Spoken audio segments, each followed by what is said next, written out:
देखिए हर खबर यहीं पर, सब्सक्राइब कीजिए TV9 भारतवर्ष। आरक्षण की मांग को लेकर गुर्जर समाज ने समय समय पर सरकार के सामने अपनी मांगे पूरे करने के लिए आंदोलन किया है।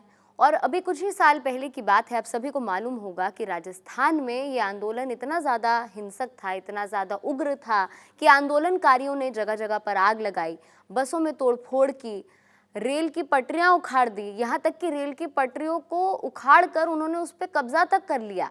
और अब ऐसा लग रहा है कि तापमान तो बढ़ ही रहा है, लेकिन ऐसे में जो सियासी पारा है वो भी बढ़ रहा है, सियासी उठापटक बढ़ गई है।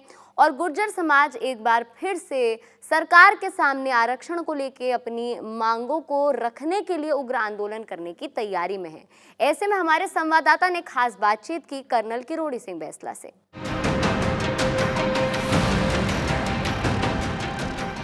गुर्जर आरक्षण मसले पर एक बार फिर गुर्जर संघर्ष समिति ने आज बैठक की है। इस वक्त मेरे साथ मौजूद थे कर्नल किरोड़ी सिंह बैंसला। किरोड़ी जी, क्या बैठक रही, क्या आपने चर्चा की और क्या आपकी आगामी रणनीति? आपका मेरे यहाँ स्वागत है। I welcome you. और मैं आपको अप्राइज करना चाहूँगा कि 18 जनवरी को हमारी सरकार से मीटिंग हुई। मीटिंग में डिस्कस किया गया at length, threadbare.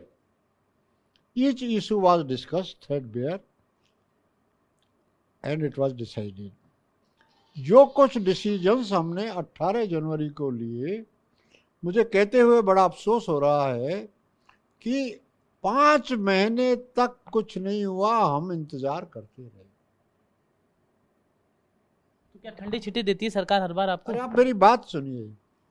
I do not know whether it is deliberate और इट इज ए सिस्टम, कि जब तक आंदोलन नहीं करें या डिस्टर्बेंस नहीं करें इस सरकार में कोई काम ही नहीं होता है। ये कौन सी सरकार है, कैसी सरकार है?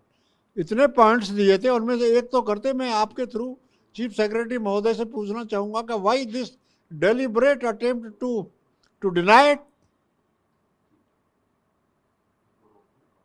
तो आपको लगता है कि वो हर बार प्रोवोक करते हैं कि गुर्जर आंदोलन करेंगे, पटरियां उखाड़ेंगे, जब भी ये मानेंगे? ऐसा ही लग रहा है मेरे को। It is affirmative. जब तक हम डिस्टर्बेंस नहीं करें या कोई ऐसी बात नहीं करें तब तक हमारा कोई काम ही नहीं होता है। 5 months we waited. We had a trust in them, which appears to be belied. Right?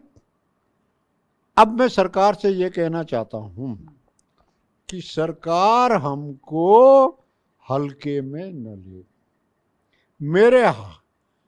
मेरा हक है, औरों को मिल गया, औरों को दे रहे हैं। तो यदि मेरा हक नहीं मिला तो मैं चुप नहीं रहूंगा। क्या करेंगे आप? जो मैं वही करूंगा जो करता आ रहा हूं, लेकिन कोरोना को जरूर ध्यान में रखूंगा। I will abide with the rules and disciplinary system because we are fighting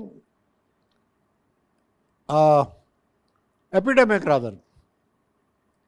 तो इसके कोरोना से फाइट करेंगे हम पहले और इसके लिए लड़ेंगे। और वैसे मैं मिलूंगा जब सब काम करवा लाऊंगा। मैं तो ये कहना चाहता हूँ कि जुडिशियरी में मेरे को 5% मिलना है। It has been decided in principles and in toto, why it has not been implemented? अब मेरी एक ही रिक्वेस्ट है आपके थ्रू कि मेरा मैटर्स जल्दी से जल्दी सॉल्व कर दो in the interest of the peace in the state. मुझे अधिकारियों से भी बात करनी है, मुझे नेताओं से भी बात करनी है, मुझे मंत्रियों से भी बात करनी है, मुझे मुख्यमंत्री महोदय से भी, ऑनरेबल चीफ मिनिस्टर से भी बात करनी है, और मुझे समाज से भी बात करनी है जो गाजीपुर पे इंतजार करेगी। तो अगला पड़ाव गाजीपुर, हमारी महापंचायत होगी। पड़ाव वड़ाव नहीं, महापंचायत करेंगे। और इसका नाम ये सब ये कह रहे हैं कि इसको महापंचायत मत कहो साहब, इसका नाम आक्रोश पंचायत है। तो अब गुर्जर समाज में आक्रोश है आरक्षण को लेकर, और जो मांगे थी 5 माह पहले तय हो चुका था, उसको नहीं मिलने पर अब आक्रोश होगा, महापड़ाव नहीं। कैमरा पर्सन शक्ति के साथ जितेश जेठमलानी, TV9 भारतवर्ष, जयपुर, राजस्थान। फिक्र आपकी, सोमवार से शुक्रवार रात 9 बजे सिर्फ TV9 भारतवर्ष पर।